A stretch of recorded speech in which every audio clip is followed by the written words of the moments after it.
What's very interesting is that my CPAP stopped working after about a year. Similar to this Omar Lalani guy, if you go to his website, www.righttogrow.org, he says that his CPAP stopped working about a year into it. And he thinks it's because that pressure exerted on his pharyngeal muscles made them stronger, and it made his airway even smaller. And so it just exacerbated his sleep problems. And the same thing happened to me. My CPAP just stopped working.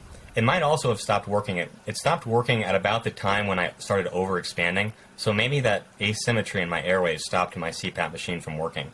But that's just, a hypothesis I had. But I think it was probably because the pressure of the CPAP, made my airways, narrow. But how I fixed my sleep apnea, I went a year in like absolute anguish. I was basically right back to square one before I started using a CPAP machine, and probably even worse. And working was really hard. Sleep really exacerbated how hard it was to work. Now I like working, now that my sleep's corrected.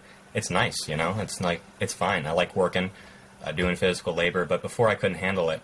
And I was trying to get like a mandibular advancement device, but the Invisalign was I was trying to get my bite corrected, and you couldn't really get one that, fit with Invisalign. You could, but they're very expensive, and I was having a hard time finding doctors. And I came across balloon blowing in a forum, and someone was like, yeah, man, just like blow on an instrument, sing, or blow on balloons, and that'll help your sleep apnea. And I was like, I don't know. But it really worked, I think I basically cured my UARS by blowing on balloons and singing. You're kidding me. No. So tell us more about that. What does that entail? Okay, let me get some balloons. I have balloons all around here because I blow on them constantly. So you just blow on balloons. You don't inhale it because that would exert pressure on your airways, similar to what a CPAP would do. And what you do is you just blow on it,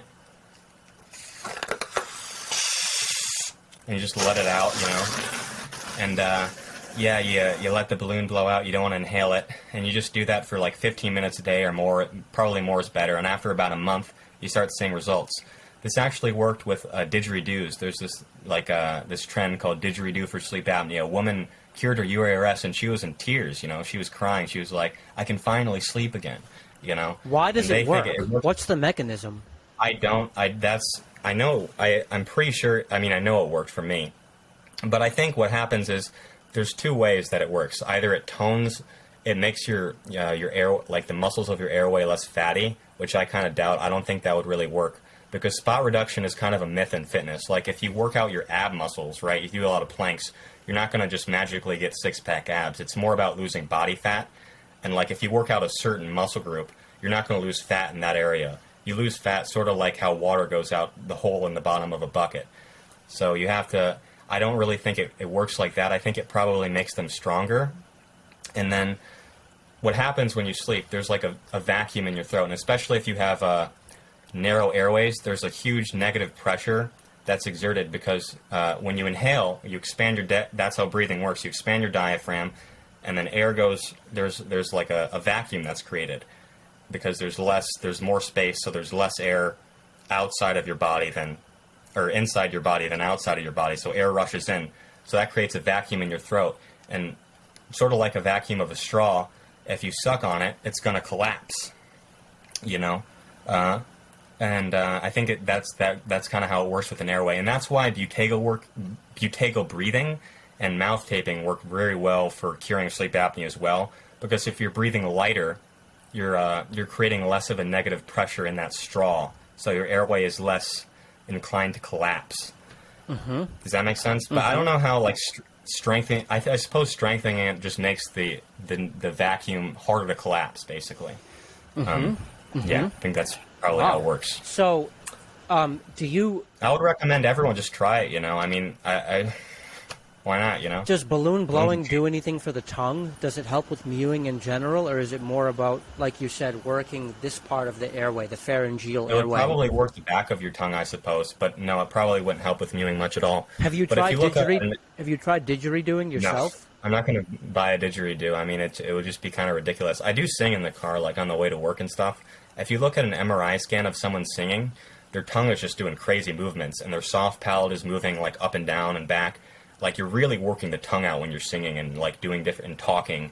you know? And I think that's maybe why the tradition of singing in the military might have developed. Perhaps it helps people sleep better. That's just a hypothesis I have. Like, you know how they do those chants? Yeah. Like, I don't know, in that movie, Full Metal Jacket, they're doing all those chants in boot camp. Mm-hmm. Yeah.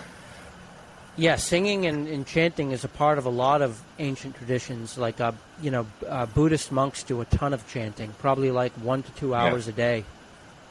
Yeah. I mean, yeah. Maybe. I don't know if I don't know if there's a connection there, but it's interesting to think about how these habits we can pick up or these activities that we can do. I mean, no one associates singing with mewing or balloon blowing or playing, wind instruments. Do you think like a saxophone or a flute or something could have a similar effect? Anything essentially that's causing you to push wind, is that right? Yeah. Basically, I think like wind instruments, singing, or balloon blowing. I can't think of anything else. Maybe like screaming or chanting.